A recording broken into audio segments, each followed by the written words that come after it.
Good morning and welcome back into the Cowboys Report. Tom Downey here as always. Coming up on today's show, we'll discuss if there's any potential discipline for Dak over the spitting thing, which I have thoughts on. The whole thing's stupid.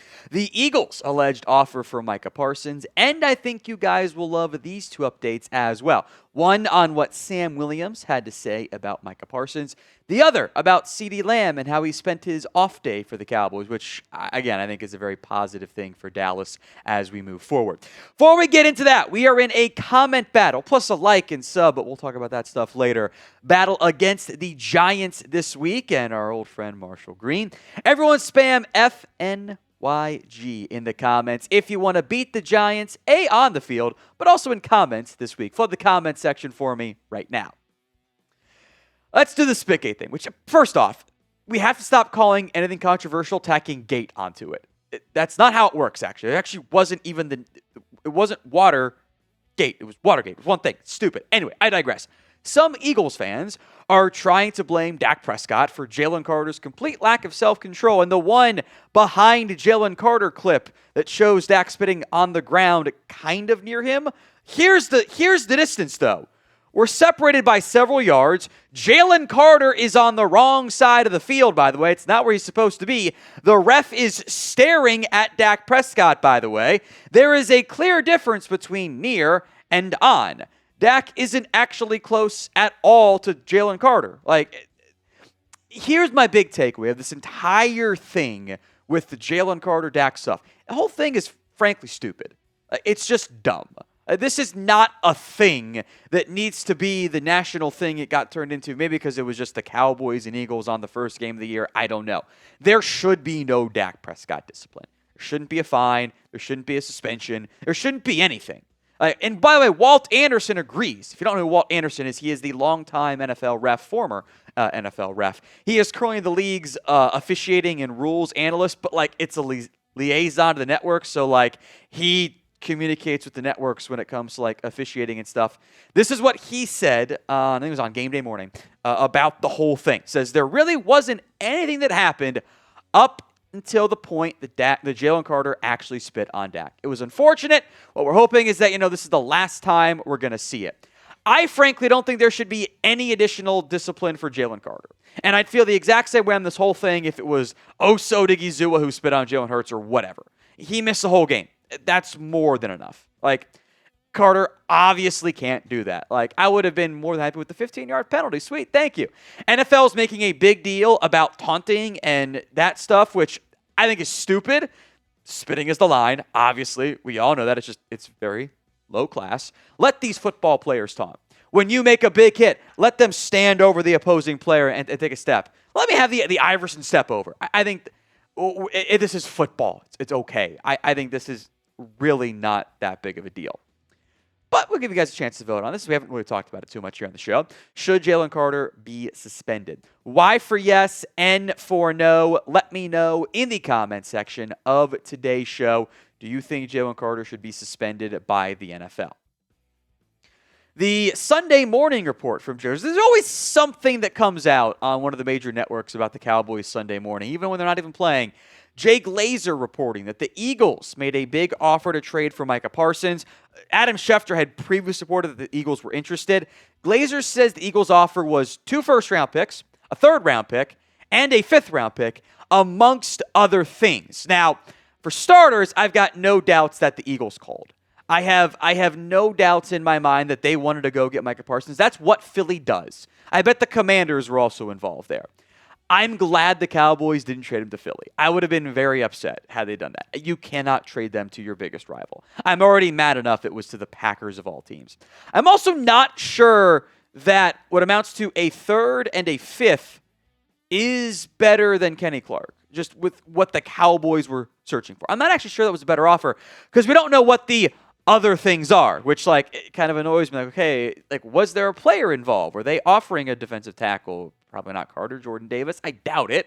But that's what I want to know. And frankly, look, I don't want to talk about Micah Parsons. That's why we haven't really talked about him after the day or two following the trade since then. there's other things that I want to get into on this show, including Sam Williams and CeeDee Lamb, which we'll get to here in just a second. But today's show is made possible by PrizePicks. You and I make decisions every day, but on PrizePicks, being right can get you paid. Don't miss any of the excitement this season on PrizePicks, where it is good to be right. It is simple to play. You pick more or less on 2 to 6 player stat projections. If you get those picks right, you could cash in.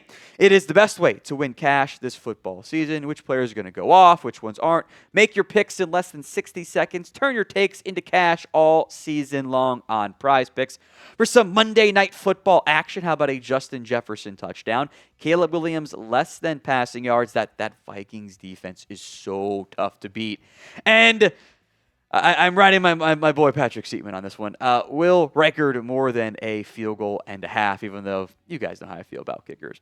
Go download the PrizePicks app today and use code CLNS to get $50 in lineups after you play your first $5 lineup. That's code CLNS to get $50 in lineups after you play your first $5 lineup. PrizePicks, it's good to be right. Want to get into Sam Williams' comments here. I think he had a really good, kind of verbose one that we'll break down for you. About the Cowboys and Micah Parsons was asked, like, how do you essentially replace Micah? He said, I feel like everybody's really tired of that question. Micah's gone, so I feel like we should stop bringing up his name. You know, he's in Green Bay. You should ask about the Cowboys and worry about what we got going on in the locker room. You know, Micah's always going to be part of the family and the D-line room. Other than that, it's just business. Go ask David Mulgeta. That's his agent. I don't have no say. Jerry Jones, you got to ask him. But me, I'm worried about me. You know, I can give you his number. You can call Micah, ask him any questions you need, okay? But me, please don't ask me any questions about it, man. He is him, and I am me. I love this from Sam Williams, who, you know, has a lot to prove overall this season. But, like, I think this comment was spot on. It is the right mindset for players to have. He's gone. He is now the opposition, frankly. He's the enemy. Like, you can be buddy after the game, whatever. I don't love the times when players do that. But, like, you can't keep thinking about the X once you break up. You have to move on. You have to flush it. You have to focus on what you have going on currently. Otherwise, you're just never going to get the results you want, whether on the football field or in life in general. You have to be able to move on at that point. And we will. We will keep you covered on all things Dallas Cowboys, including a live show coming up for you later this afternoon. It's Monday. We're always live on Monday. Hit that sub button if you haven't already, youtube.com/@CowboysTV. Let's talk about Sam Williams then. Thought he did some good stuff in the first game. I think there are still finishing was kind of the main element in the first half, especially for the Cowboys against Jalen Hurts and allowing him to get out to the pocket and making plays with his legs. It did a good job. The passing defense, frankly, did a good job outside of the one big Jahan Dotson play. They bottled him up. The quarterback run game was a issue on that front. It's a different pass rushing unit. Dante Fowler didn't think was great against the run, but can offer some juice off the edge. In theory, this Cowboys pass rush unit also looks a lot better when they're not going against perhaps the best offensive tackle in football or duo in football in Jordan Mailata and Lane Johnson. The Giants, we'll spend time on them this week. Much more manageable matchup. So how many sacks will Sam Williams have this year? Let me know in the comments section of today's show how many sacks does Sam Williams end up with in 2025. Before we go, I did want to give some specific dedication to CeeDee Lamb. After the really bad, horrible, no good finish from Lamb, who again had some issues in the second half, which was kind of an issue last year too, by the way. After all those drops on Thursday, CeeDee Lamb doing everything that you want from him. He spent his off day, which off day in quotes, frankly, with the jugs machine, getting reps in and avoiding the drops, frankly. That is exactly what you want to see from CeeDee Lamb. That he's a captain for a reason. Schottenheimer was right about that. Not just taking public accountability, verbal accountability, doing things to show how you're going to make those changes. It's exactly what you want.